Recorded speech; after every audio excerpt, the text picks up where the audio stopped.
during the process of being accepted into INSEAD, they had at the time this internal network, an intranet where you could connect with other people who had been accepted, and talking to multiple people on the intranet and realizing that many people were raising the topic about funding. And INSEAD had a partnership with a bank called ABN AMRO to provide loans.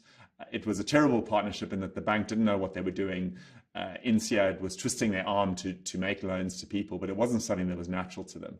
And this partnership stopped the year before our class. And what that meant for many people was that something that they thought was going to be really simple, getting the funding to attend, everyone thought that getting into INSEAD was the tricky bit and put so much effort into that, and then assumed that once that had happened, everything would be simple. But it turned out to be a really difficult prospect for many people to get the funding. And so I saw many people drop out and not arrive on campus.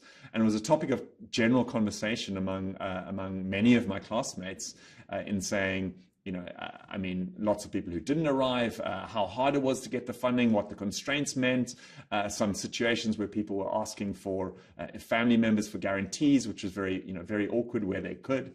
And it seemed like a complete mess. And it seemed like a mess well, not at that time yet, but seemed like an interesting big problem. So to start with, this was just this idea in thinking about the problem that existed was just a thought exercise. And I was looking for something to do for a field studies project in, I think, P3 or P4.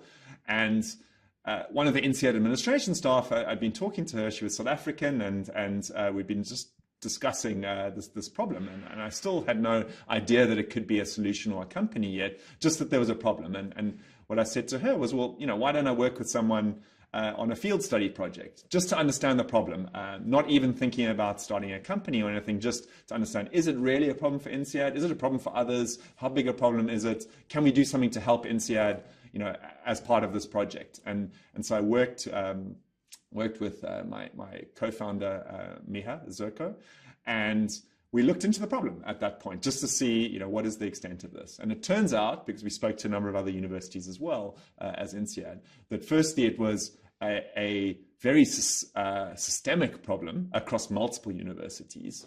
And it didn't look like something that could be fixed easily. And that's interesting for me, because for me personally, the things that resonate for me, and this has always been my journey, are problems that have a social dimension and something that can be solved through entrepreneurial activity and that can be scalable. Those are the two components for me that have sort of been through my life forever. I think South Africans tend to be a little bit more sort of socially in tune because you grow up in a country where you see such radical inequality and challenges that need to be solved. So the next step was deciding to enter the business plan competition at INSEAD. And we did that. We won the innovation prize. We came third in the main prize.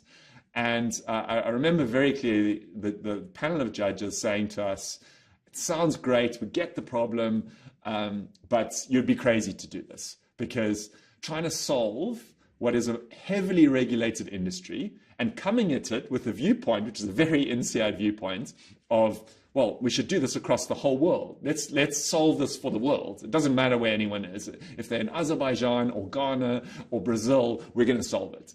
And the judges said, going into a heavily regulated industry and trying to do that in a borderless way seems absolutely crazy. It's a great idea, great presentation that you've done, but we'd strongly suggest you think of something else.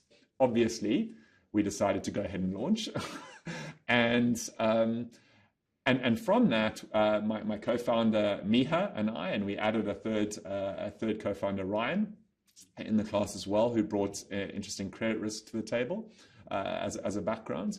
And we set about launching Prodigy from there. And really the conversation that happened after we decided, yes, we're actually going to go ahead of that, was Miha and myself sitting on Rue Grande in Fontainebleau at one of the bars there, drinking a giraffe of beer and saying, are we actually going to do this? And we said, yes, let's do it.